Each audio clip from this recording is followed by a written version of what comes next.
Hey guys, welcome to the Java crash course for beginners. आज के video में हम कवर करेंगे लॉजिकल ऑपरेटर्स को। लॉजिकल ऑपरेटर्स क्या होता है और इसको हम कैसे जावा में यूज़ कर सकते हैं।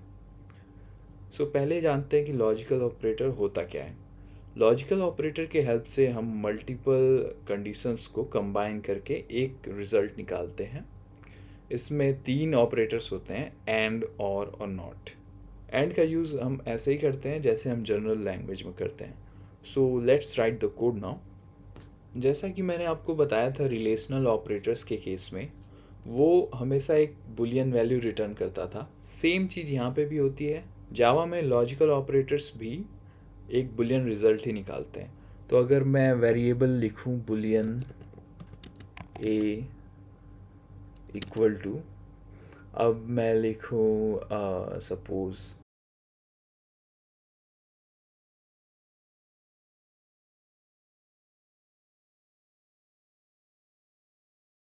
तो यहाँ पे जो एंड है ये एक लॉजिकल ऑपरेटर है। और मैंने आपको बताया कि इस केस में दोनों वैल्यूज़ जो हैं वो ट्रू होनी चाहिए, तभी ओवरऑल ये वैल्यू ट्रू होगा। But 2 is not greater than 3, तो ये वैल्यू जो है ये तो फॉल्स आएगी और ये वैल्यू जो है ये ट्रू है। तो अगर मैं प्रिंट करूँ ए को, तो आपको क्या लगता है क्या प्रिंट होना चाहिए? Let's see. आप देख सकते हैं इसमें जो ए की वैल्यू स्टोर हुई है ये फॉल्स है, क्योंकि जैसा मैंने बताया था एंड के केस में दोनों वैल्यूज़ हमें ट्रू होनी चाहिए। अगर कोई भी वैल्यू फॉल्स होगा तो पूरी की पूरी वैल्यू इसकी फॉल्स हो जाएगी। नाउ लेट्स सी, अगर दोनों वैल्यूज़ ट्रू हो तो मैं यहाँ पे 4 लिख देता हूँ। 4 is greater then 3 and 3 is greater then 1। Now हमारे पास जो दोनों वैल्यूज़ हैं वो ट्रू हैं, तो अगर मैं रन करूँ तो यहाँ पे ट्रू आना चाहिए, और हाँ, यहाँ पे ट्रू वैल्यू आ गई।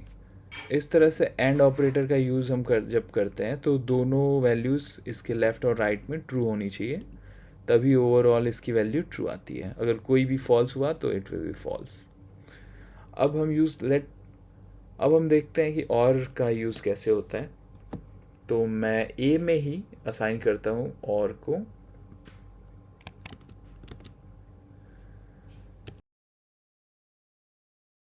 और प्रिंट कर देता हूँ ए।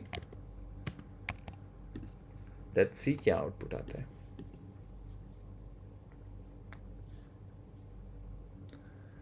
आप देख सकते हैं यहाँ पे ट्रू आया है, क्योंकि अगर हम देखें 3 इज़ ग्रेटर देन 4, ये तो फॉल्स है, लेकिन इसके राइट में जो है वो 4 इज़ ग्रेटर देन 3, ये ट्रू वैल्यू है।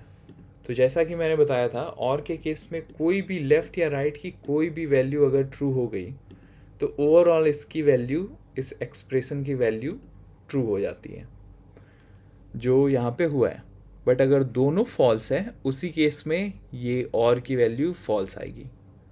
तो मैं इसको दोनों को फॉल्स कर देता हूँ, यहाँ पे मैं 2 लिख देता हूँ, और अगर अब मैं इसे रन करूँ तो सेकेंड वाला फॉल्स आएगा। या ऐसे हम और को यूज़ करते हैं।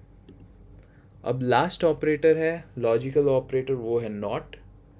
Not is a unary operator. Unary operator क्या होता है, जैसे अभी तक जो भी ऑपरेटर्स मैं आपको दिखा रहा था उसमें हमेशा दो वैल्यूज़ होती थी लेफ़्ट एंड राइट में। बट यूनरी ऑपरेटर में हमें सिर्फ एक वैल्यू पे वो ऑपरेटर यूज़ करना होता है, और नॉट एक यूनरी ऑपरेटर है। ये सिंपली रिवर्स कर देता है, अगर वैल्यू ट्रू है तो उसे फॉल्स कर देता है, और अगर फॉल्स है तो ट्रू कर देता है। फॉर एग्जाम्पल,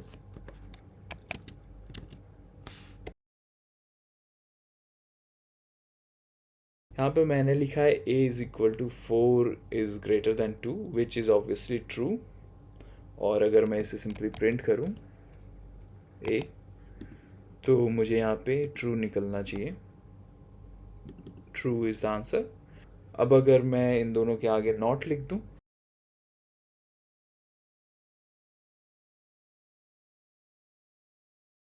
तो इसकी वैल्यू हमें फॉल्स मिलनी चाहिए। यहाँ पे फॉल्स प्रिंट कर दिया इसने। तो ऐसे हमारे तीनों लॉजिकल ऑपरेटर्स को हम यूज़ कर सकते हैं। आगे जब हम कंडीशनल स्टेटमेंट्स पढ़ेंगे तो उसमें हम इन तीनों को बहुत यूज़ करेंगे और ये काफ़ी यूज़फुल होता है in creating the loops as well. That's all for this video. Now see you in the next video.